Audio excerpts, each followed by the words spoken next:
time to come here today. I'm really appreciate it and being part of the yoga journey that I'm about to embark in. Before I start, I want to take a moment to acknowledge the custodians of this land. Anytime we do a spiritual practice, which yoga to me is, I want to just thank them for the custodianship, past, present, and future, and also want to take a moment to thank all our forefathers and mothers who've dedicated their life to yoga so we can practice this sacred practice today from all the way dated back to 6,000 years, so which is an honor for us to be able to do that. Having said that, let's start our practice. Take a moment to close your eyes if you feel safe enough to do so. Deep breath in and exhale. Having a straight back. Shoulders rolled back. Deep breath in and out. We're going to breathe like this for another minute. Full breath. Belly expanding, our chest expanding, and then let it out.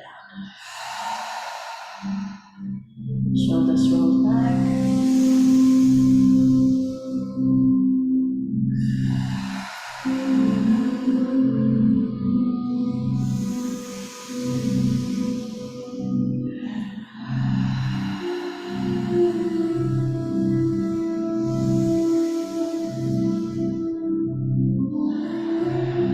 Five more breaths.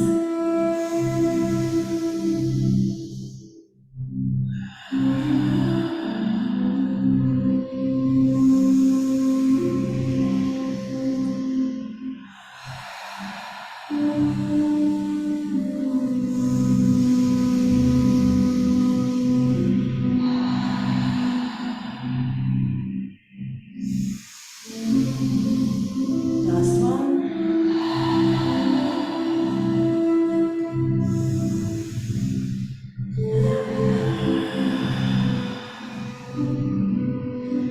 We're going to take a deep breath in and take our hands up to the sky in a nice sweeping motion.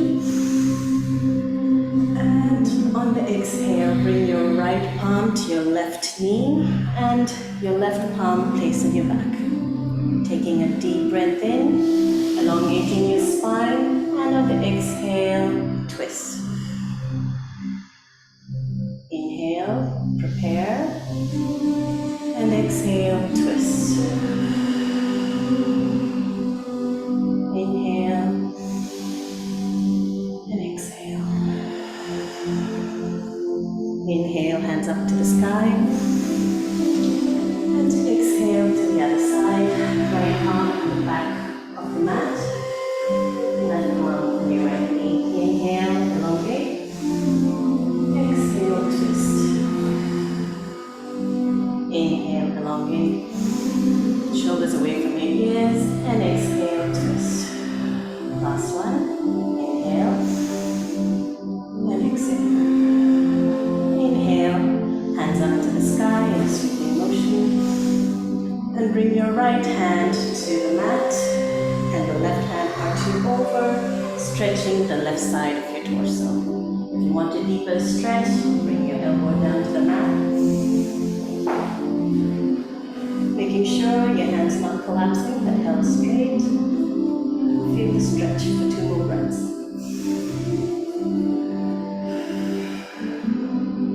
Last one. Inhale, hands back up to the sky. And on the exhale, the other side.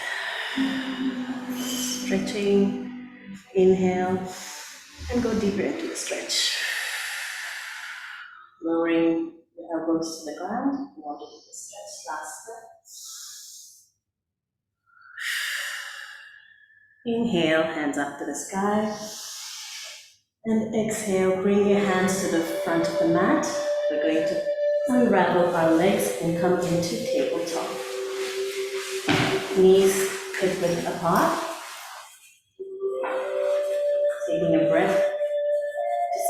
are properly aligned.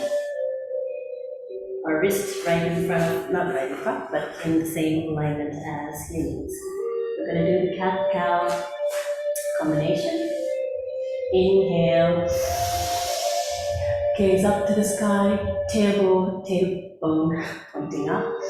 And on the exhale, arch, round your back, chin to chest, tucking your tailbone in.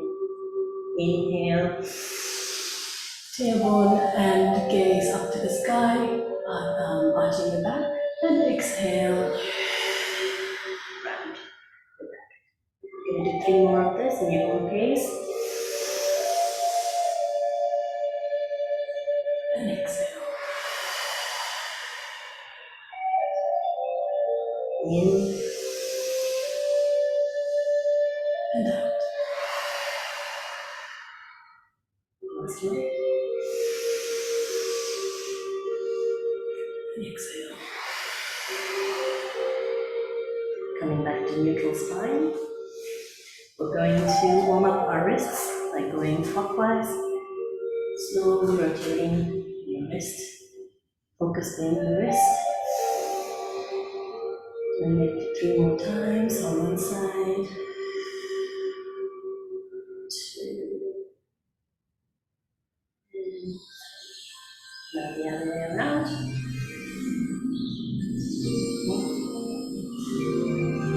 2,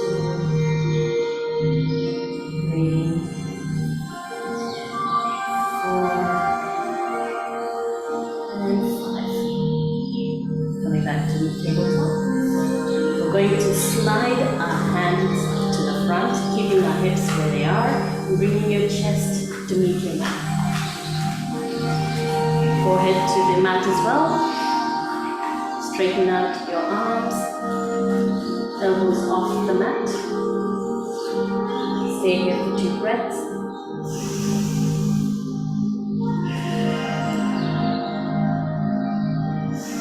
This is to counteract all the abs sent in front of the computer. Now for a deeper stretch, lower your elbows to the mat and bring your palms together in prayer and bend at the elbows while your forehead is on the mat. Inhale, you're going to stay here for 5 breaths.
Raise our toes up and press the balls of the feet into the mat and the heel into the mat while maintaining the integrity of the arch.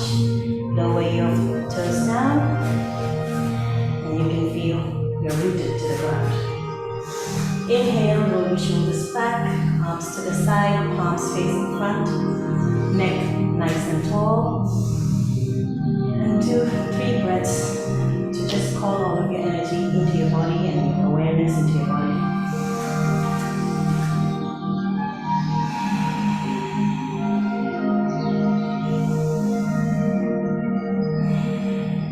Last breath.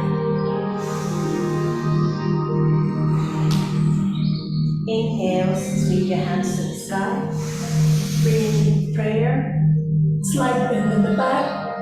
And on the exhale, come forward into your first forward fold, Uttanasana. Staying here for 2 breaths. Have a slight bend in your knee if it's hard to touch the mat. Inhale. And exhale, see if you can flatten out that knee. Making a straight back.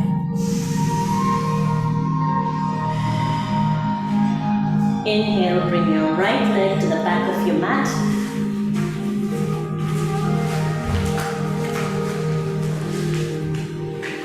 Sitting into the pose, making sure your knee is stacked on top of your ankle. If this is too hard, you're welcome to bring your knee down to the mat. But if you're game, let's keep going. Inhale, bring your hands up to the sky, sitting in high lunge and into prayer. Keeping your shoulders away from your ear. And opening up that chest, bending as far as you can go, saluting to the sun. One more deep breath. And sit deeper into the pose. Inhale. And on the exhale, bring your hands down to the mat on either side of your left foot. Inhale. And exhale. Inhale, bring your left foot to meet your right at the back into full plank. We're going to stay here for 5 breaths. If it's too much, bring your knees down to the mat, engaging our core by drawing our belly button in. 3 more. 2 more. Last one. Coming down into Ashtangasana, which is bringing your knees down, chest down, chin down, while your hips are away. Come in, not off mat. Inhale and exhale. One more. Inhale, come into Cobra. Your lower body on the mat, and you're lifting your upper body, shoulders rolled away from your ears. Staying here for 3 breaths.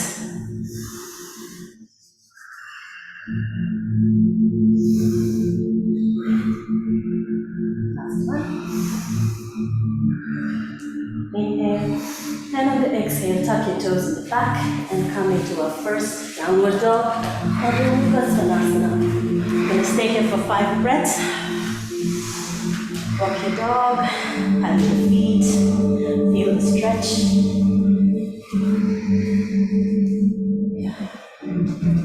The chest trying to meet your thigh.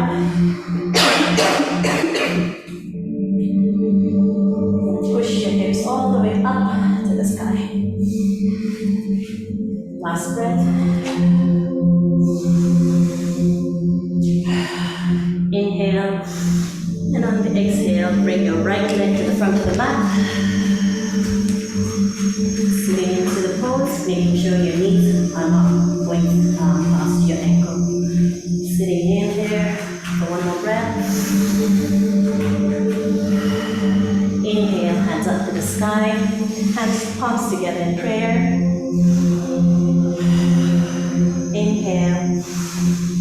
And exhale with a slight bend, or as far as you can go. 1 more breath, saluting to the sun. Inhale, and on the exhale, bring your palms down to your mat on either side of your foot.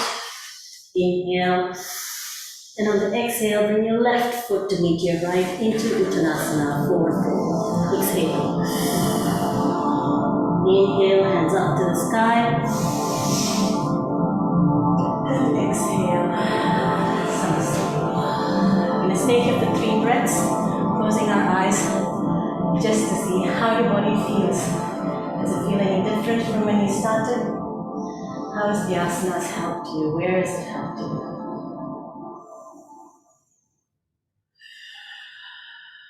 One last breath.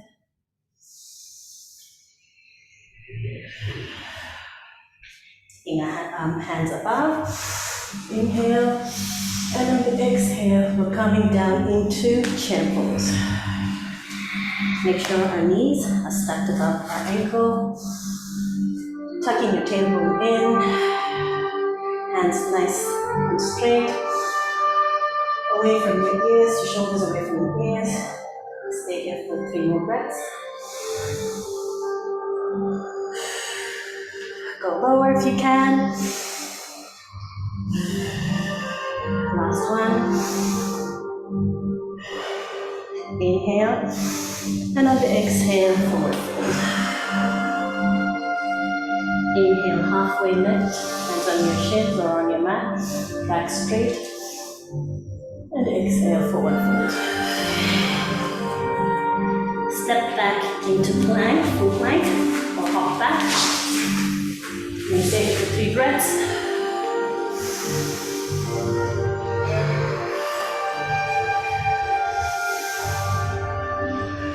Inhale.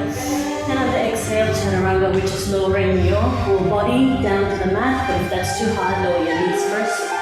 And then come down. We're going to stay here. Inhale. And exhale. Inhale. Tuck your toes and transition into downward dog. We're going to stay here for 3 breaths. Lower your pelvis down. Looking up at the sky. Shoulders roll back. Knees off the mat. 1 more breath. Inhale. And on the exhale, tuck your toes and downward dog. You can stay here for 5 breaths. Bowing down to Mother Earth. Humbling ourselves from our egos. Realizing there's a higher power. And we salute to that. Gratitude. Inhale and out. Last breath. And exhale. Inhale. Raise your right leg all the way up to the sky. And exhale. Bring it to the front of the mat. With your palms on either side of your right foot. We're in high lunge right now. So inhale, bring your hands up. And on the exhale, pivot the foot in the back to a 45-degree angle. So your heel on your right foot is in line to the middle of the arch on your left. So squaring your hips. Sorry, still in warrior 1. Squaring your hips to the front. Sitting deeper. On the exhale, 2 more breaths. Squaring your chest and hips. Inhale. And on the exhale, sit. Inhale. And on the exhale, moving into Virabhadrasana 2, which is warrior 2. Check to see if your hands are aligned. Stay here for 2 more breaths. Sitting deeper. Last one. From here, we're going to inhale, flip our right palm to the ceiling, lean forward, and on the exhale, bring it right over your right ear while your left hand slides down your left leg. And there's another option to bend and put it on the back. Bend your elbows and put it in the back, like so. Like that. Inhale and exhale. Peaceful warrior. Last breath. Inhale. And on the exhale, rest your right forearm on your right thigh. Not putting the whole weight, but just resting. And arching our left hand over our head. Making sure it doesn't collapse, but it's staying up so you can feel the stretch on the right side of your ribs, your right ribs. Staying here. 2 more breaths.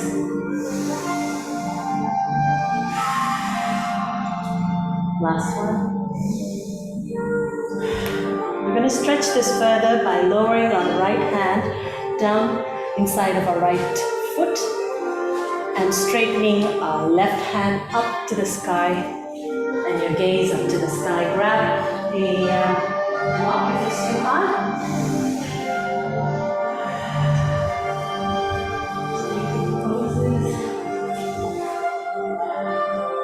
Rolling our hip back, making sure it's not too much in the front. Rolling back and keeping it nice and straight. One more breath. From here, we're going to move into Trikonasana. So just straighten out your right leg. Use a block. If it's too hard, place the hand either in the shin all the way down to the mat. Nice straight line.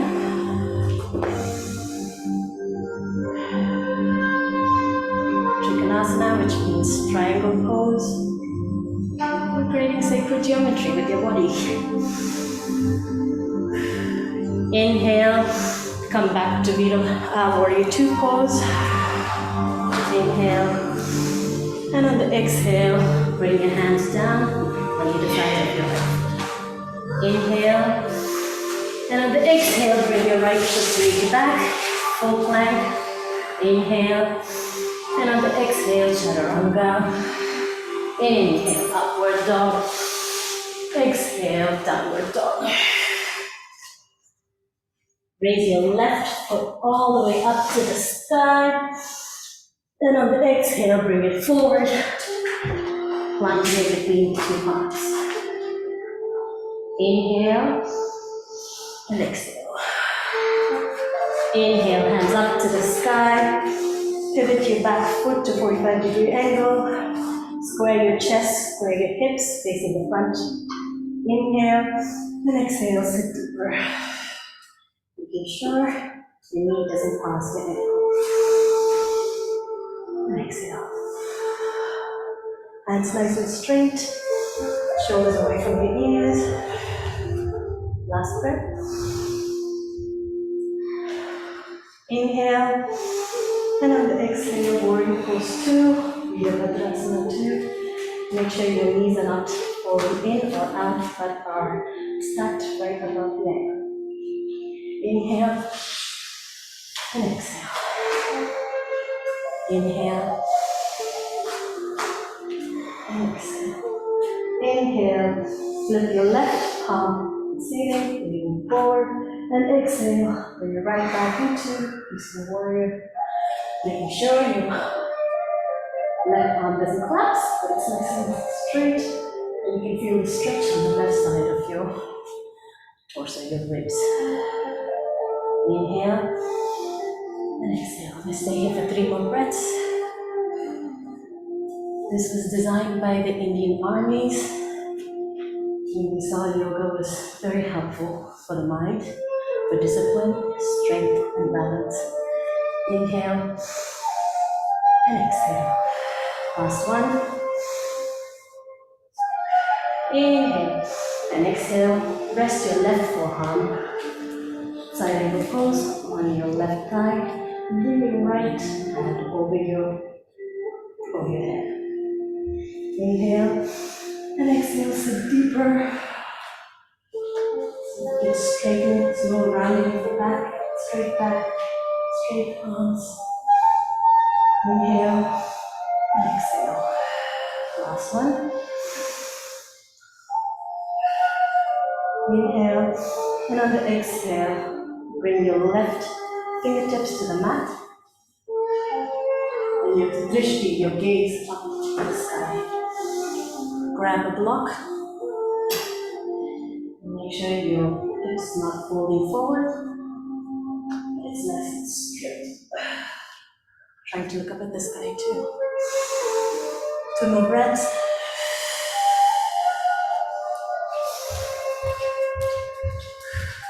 Last one. Now inhale. On exhale, straighten your leg to Trikonasana, triangle pose. Inhale and exhale. Hand nice and straight. Straighten both your knees. Last breath. Last one. Inhale, coming back into warrior two. Sitting nice and deep. Inhale. And on the exhale, bring your palms down on either side of your left. Inhale. And on the exhale, bring your left to meet your right. Inhale. And on the exhale, chaturanga. Moving into upward dog. Inhale. And exhale, tuck your toes and grab your dog. Stay here for 3 breaths. Try your best to bring your heel down to the floor. For the remaining breaths, inhale, bend your knee, and on the exhale, extend further, trying your heel to bring your heels down to the mat. Inhale, bend your knees, exhale, extend. One more breath. Inhale, bend your knees, and exhale, extend. Inhale, hop or step to the front of the mat, and exhale, Uttanasana. Inhale, hands up to the sky, and exhale, Namaste. Taking 3 breaths here with the eyes closed, if it feels safe to do so, and see how your body has changed from these movements. Can you feel the heat? Can you feel the body being stretched?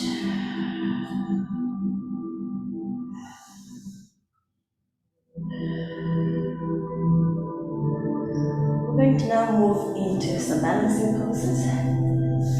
We're going to shift our weight onto our right foot, unlocking our feet, part of unlocking it.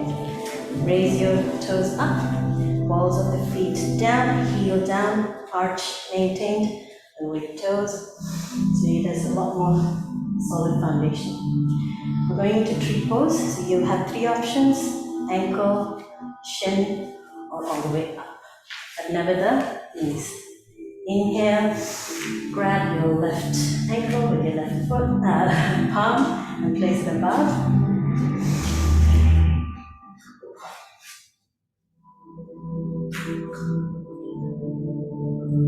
Inhale, hands up to the sky.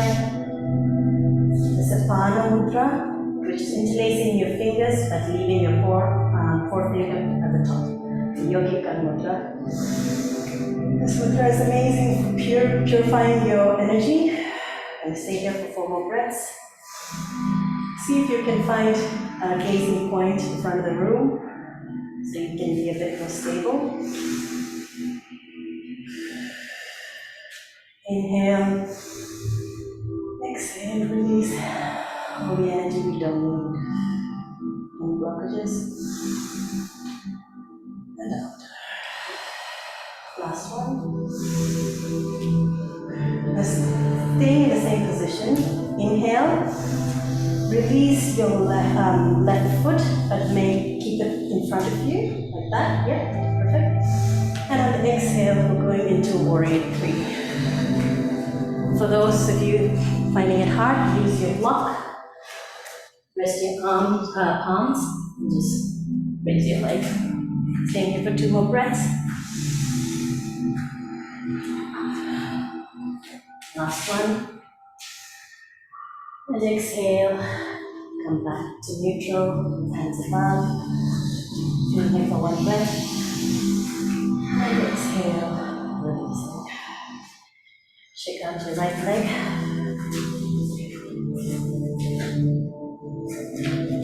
Inhale, step into your left foot. Shift the weight. Padavanta locked. Inhale, and on the exhale, use your right hand to grab your right ankle and place it in your desired place. With the ankle, shin, back. Inhale, hands up to the sky, Sapana Mudra, 4 fingers up. Find a drishti point, a gaze point, to concentrate. Locking in our core, pull a navel in and up.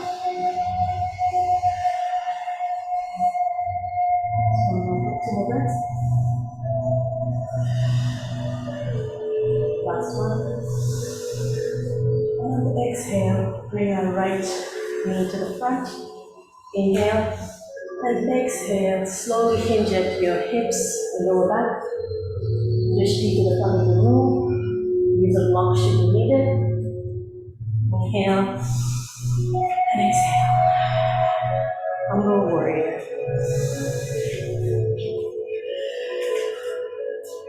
The last one. And then exhale. Come back to neutral. Hands above. Inhale. And exhale. Release your hands. Staying here for 3 breaths. Monitor changes in your body. You feel more grounded after doing a balancing pose. How has it benefited your body and mind on its own?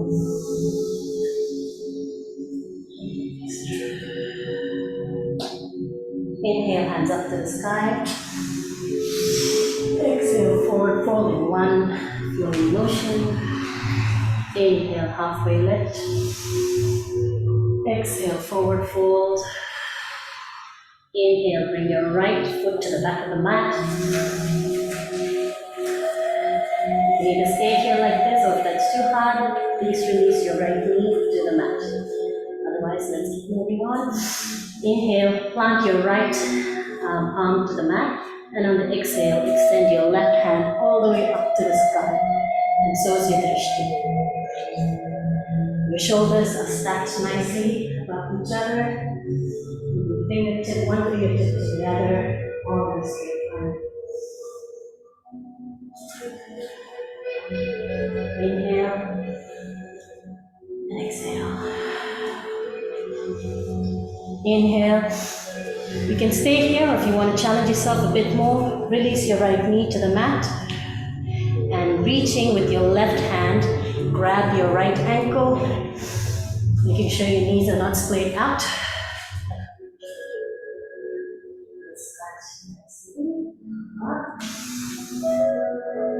Breathing here for 2 more. See if you can gaze to the back of the room, or your feet where you're holding it. Last breath. And release slowly, bringing your hand back to either side of your left. Inhale, and on the exhale, extend out your left foot, where there's dorsal flexion, not pointing forward, but pointing up to the sky, feet and toes. Hips curl to the mat. Inhale, and to deepen the pose, fold forward with a straight back. Inhale and exhale. Feel your calves, hamstrings, glutes all being stretched. And exhale. Inhale. Bring your hands back to the front, sitting in high lunge. Inhale and exhale. Feel your hips opening up. Inhale. Bring your left foot back to meet your right. Exhale, chaturanga. Inhale, upward dog. Exhale, downward dog. Inhale, bring your right leg to the front. And placing your left arm on the mat. Inhale, and on the exhale, bring your right hand all the way up to the sky. Stay here for 5 breaths.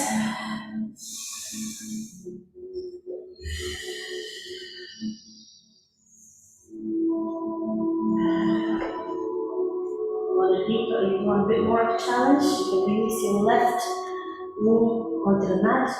Reach back and grab your right ankle with your right hand. Gaze to the back of the room, where your hip is in. Inhale and exhale. Feel the stretch in your quads.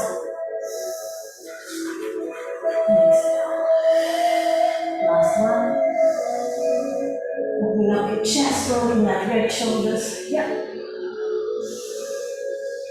Slowly release.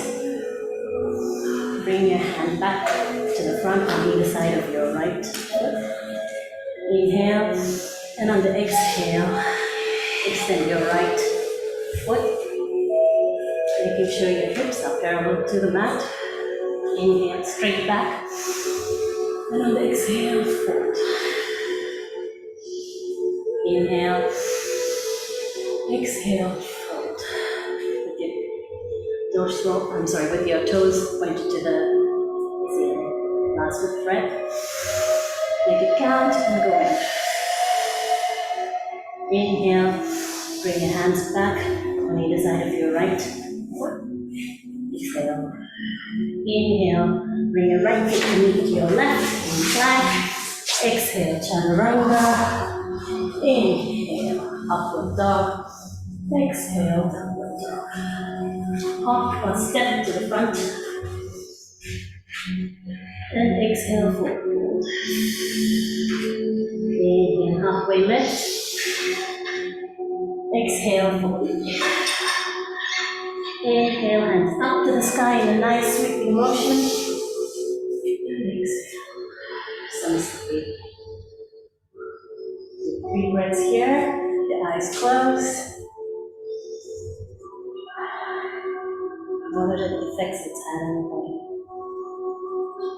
Your glutes feel your hamstrings, your quadriceps, calves, chest, shoulders. Last breath.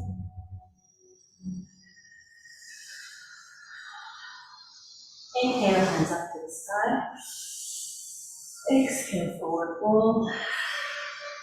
Inhale, come down to tabletop.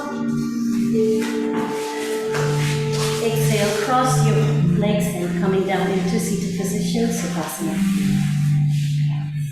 We're going to extend our legs to the front, making sure you're not slumping, but rolling your shoulders back, keeping a straight spine, elongated neck. Stay here for 3 breaths.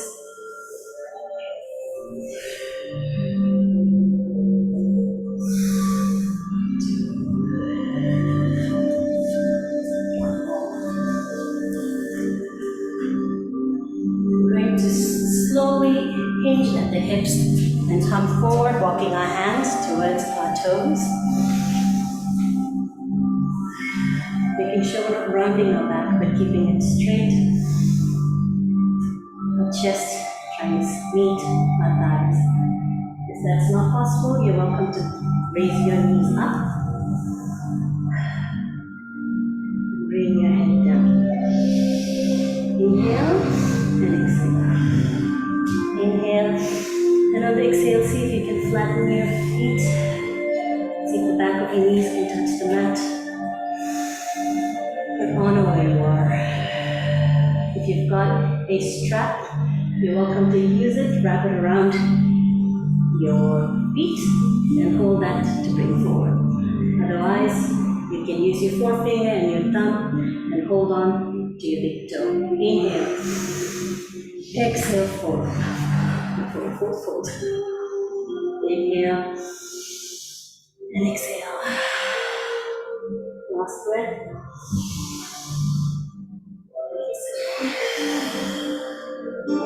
Inhale, release your feet and slowly walk your hands back up. Stay here for 2 breaths.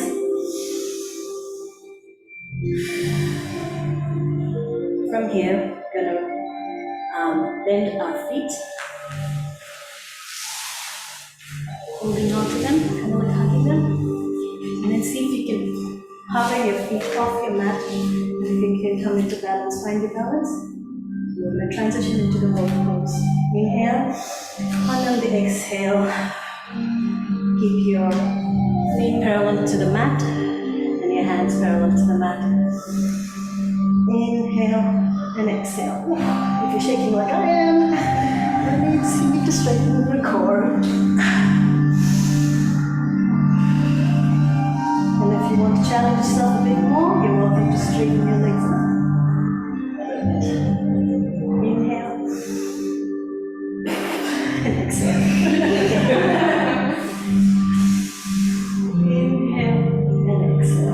Last one.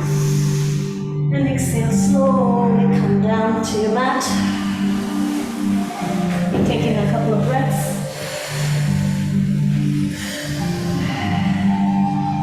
Not done yet. Don't get too relaxed. Inhale, and on the exhale, bend your feet so your feet is next to your glutes. Inhale, leaving your palms on the mat, facing the mat, and on the exhale, bring your pelvis up to the sky. We're doing a bridge pose. If you want to stay here, all good. At any point you feel like it's too much, you can always lower your pelvis and rest. But if not, let's keep going. Place, if you want to take it further, place your fingers at the bottom, drawing your shoulder blades together so you can lift your pelvis up even more. You can stay here for the remaining of the breath, or if you want to go further, come into your tippy toes. And bring your hands and place it under the small of your back. For support, inhale, and on the exhale, extend your right leg to the top of the top. Stay here for 3 breaths. Toes pointing to the top. 2, 3. Stay here for 1 breath.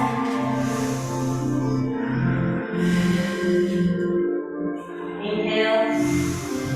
And on the exhale, extend your other foot. Toes pointing to the sky. Making sure you're supporting your back with your arms. And bring your elbow in. There you go. 1 more breath. Inhale. And release. Inhale, release your elbows from underneath. Inhale, and exhale, release your pelvis down to the mat. Stay here for 2 breaths.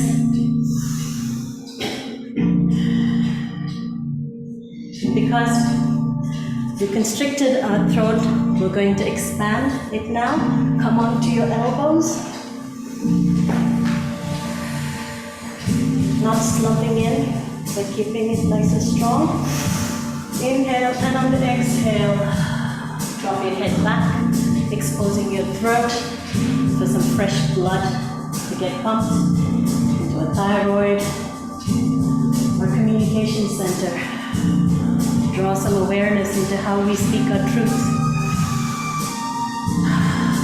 Do we talk when it's necessary? Or do we hold back?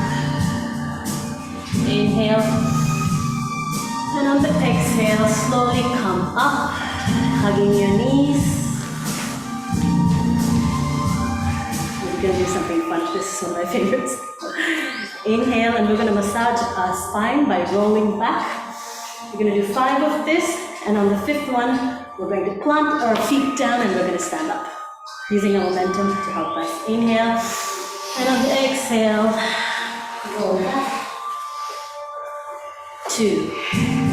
Feel your spine getting massaged. 3. 4. Last one. And up. Yay! Shaking it all off. Coming to the second last part of the session, we're going to do inversion. So there's 2 options, one for dolphin, and for those who can do headstands, you can progress to that. So hands up to the sky, all the way down to forward fold, coming down to tabletop. Inhale, and for those who are doing dolphin, bring your your elbows down in alignment with your knees, making sure your knees are hip width apart. Inhale, and exhale, extend your leg. For those who are doing headstands. Interlace your fingers, walk your way forward, and slowly transition into headstand. Stay here for 10 breaths.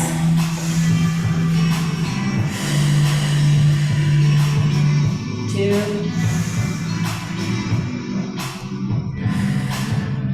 3. If at any point you get tired, come back. Release your knees, and you can go into child's pose. For the rest, keep going.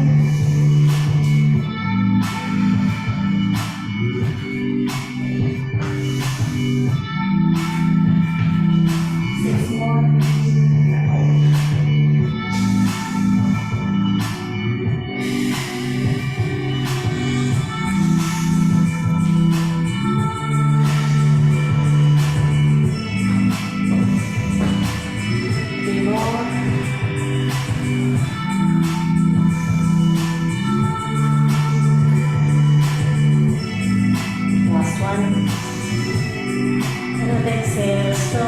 Down, lower your legs. Hip width apart or further. Slide your arms down into child's pose.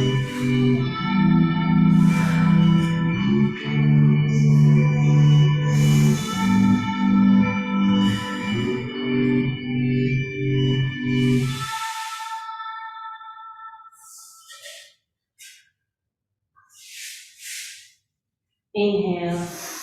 And on the exhale, come back to Sukhasana, seated position. We're going to neutralize the spine, more than bending. Inhale, hand up to the sky. Exhale, twist. Right palm on your left knee. Stay here for 2 more breaths. Inhale, elongate your spine, tall neck. Exhale, twist. Inhale and exhale. Inhale, hands up to the sky. Exhale, twist to the other side. Elongate spine and neck. 2 more. Inhale, hands up to the sky. And exhale, place them on your knees. So that concludes the asanas. I'm going to move into a little bit of breath work.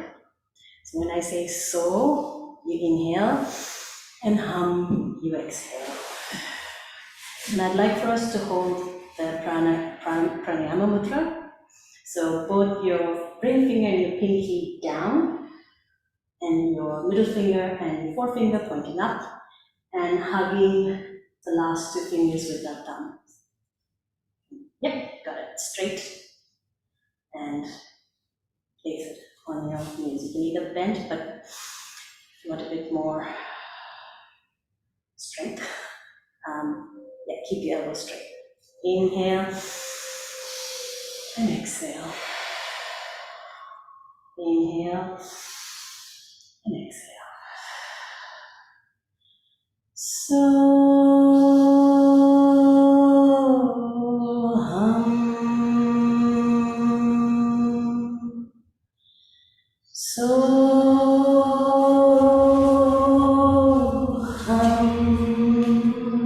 Focusing on your breath.